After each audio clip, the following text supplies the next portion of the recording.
Seconde épître de Paul à Timothée, chapitre 1er, verset 9.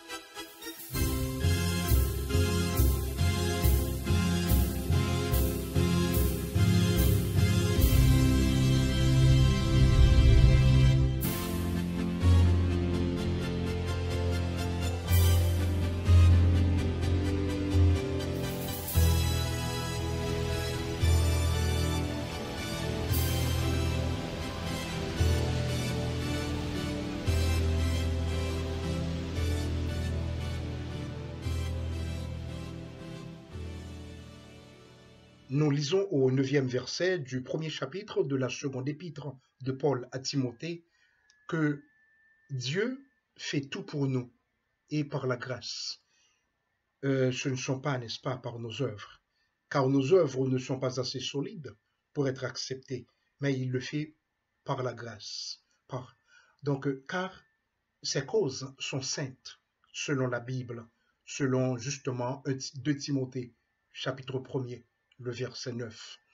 Dieu, Christ, l'Esprit et la parole sont tous saints, et les ministres pour la plupart, c'est-à-dire ceux qui sont les instruments de cette action, le sont aussi. Et aussi, en ce qui concerne la fin et les sujets dont nous sommes appelés, c'est une vocation sainte.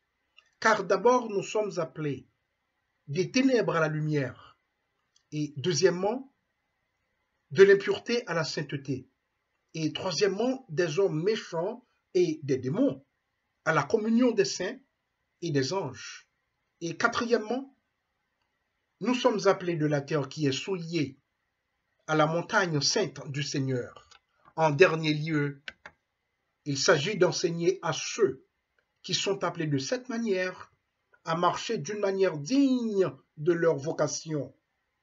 Un prince qui va, par exemple, dans la boue, souiller ses vêtements et polluer sa personne par les bureaux de base des pauvres sujets, mais c'est inconvenant pour ses frères. De même aussi, c'est inconvenant pour le Christ. Lorsque nous souillons nos vêtements, lorsque nous refusons de cesser de souiller nos vêtements et de polluer notre personne, c'est-à-dire en quelque sorte notre corps, surtout lorsque nous disons que nos corps nous appartiennent, nous en faisons ce que nous voulons. J'ai même entendu quelqu'un dire l'autre jour, pour la cause des femmes, que non seulement elles ont le droit de se faire avorter, mais aussi et plus encore, leur corps leur appartient et elles peuvent en faire ce qu'elles veulent. Naturellement, ce sont des illettrés bibliques qui parlent de cette façon. Ces hommes ou ces femmes n'accordent aucune importance aux Saintes Écritures. Au contraire, selon ce qui véhicule de nos jours à la télé, dans les journaux, quand je dis dans les journaux, je parle de préférence de ce qui circule à travers, disons, par le biais d'Internet, ce qui circule à notre sujet et au sujet de la création. Maintenant, non seulement qu'ils disent que Dieu n'existe pas, ou bien lors de la remise disons, d'un trophée ou d'une récompense, en recevant, n'est-ce pas, donc cet objet qui symbolise, disons, l'idolâtrie, disons, à mon avis, pas à mon avis, mais ne vaut absolument rien. Parce que l'homme a du prix aux yeux de l'Éternel. Le prix de l'homme, ce que l'homme vaut aux yeux de l'Éternel, donc les hommes l'ignorent. Donc, mesdames, messieurs, la question que je voulais vous poser ce soir, c'est: est-ce que vous êtes sauvés? Êtes-vous sûr de votre salut? Êtes-vous sûr d'être sauvé? Êtes-vous sûr d'être en communion, en parfaite communion avec Dieu? Nous ne sommes pas parfaits. Mais cependant, c'est Dieu qui l'a dit dans ses paroles. Soyez saints, comme moi je suis saint. Soyez saints, dit l'Éternel, comme moi je suis saint. Donc il est saint, soyez saints comme lui. Évitons de tomber dans les erreurs graves. Évitons de marcher à la suite de Satan. Maintenant, on vient juste d'édifier une église à Satan. On vient juste de lui donner aussi une église. Mais l'église, c'est quoi? Pourquoi est-ce que le Christ a dit qu'il allait bâtir son église? Il l'a si bien précisé. Je bâtirai mon église. Pourquoi mon église? Eh bien, c'est parce que, à l'époque, il y avait déjà le nom église qui était utilisé à beaucoup de fins, à d'autres fins. Lorsque, par exemple, les gens disons, devaient se réunir, mais c'était une église, du latin ecclesia, c'est-à-dire église. Donc, du grec ecclesia aussi, si je ne m'abuse, donc cela signifie église. Le mot signifie en soi église. Dès qu'on se réunissait, soit une réunion, n'importe quelle réunion, entre les juifs ou entre d'autres personnes, donc c'est une église.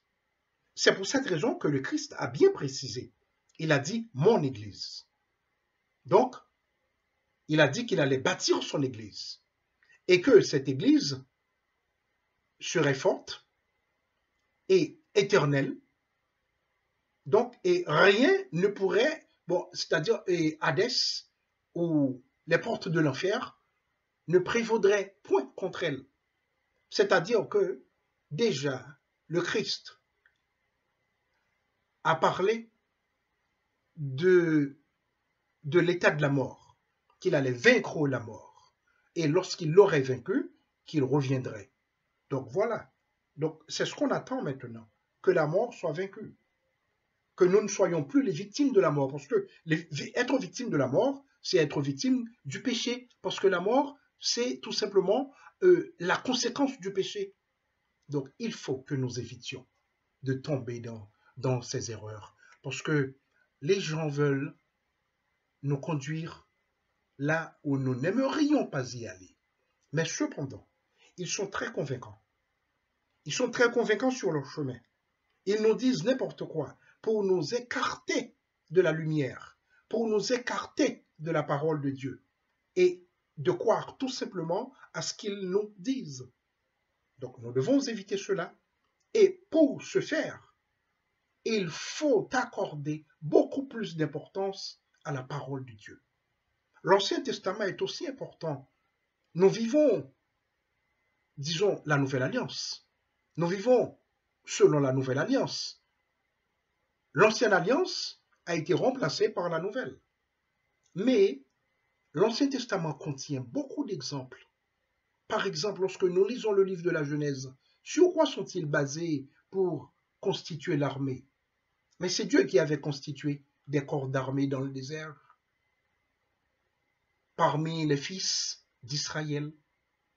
C'est Dieu qui a promulgué les lois et nous les a laissées. Et finalement, qu'est-ce qu'il a dit finalement? Il a résumé la loi en 2 commandements. Il a résumé toute la loi. Il a résumé les 10 commandements en 2 et toute la loi se résume aussi dans ces 2 commandements. Aimez Dieu, aimez votre prochain comme vous vous aimez. Aimez Dieu de tout votre cœur, de toute votre âme, de toute votre pensée, de tout ton esprit. Et aimez votre prochain comme vous-même.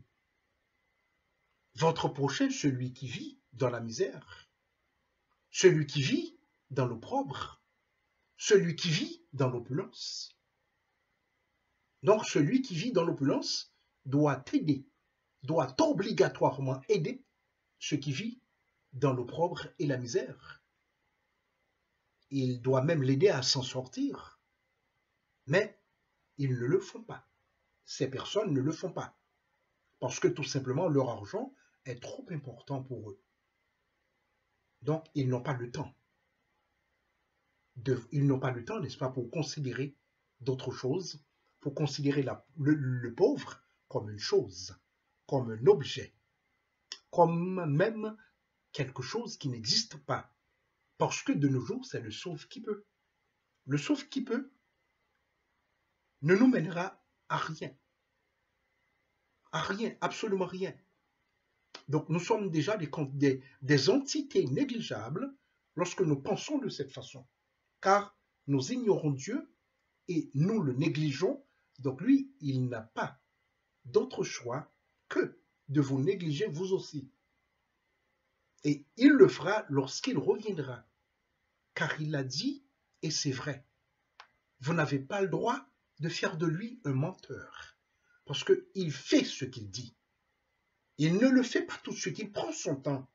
Il vous laisse, pour ainsi dire, le temps de vous en sortir, le temps de vous libérer, le temps de vous affranchir de cette mauvaise condition de vie. Il vous donne le temps nécessaire. Donc c'est à vous d'en profiter. Mais il est temps maintenant d'en profiter, car les temps sont mauvais. Donc, êtes-vous sauvé? Pensez-y.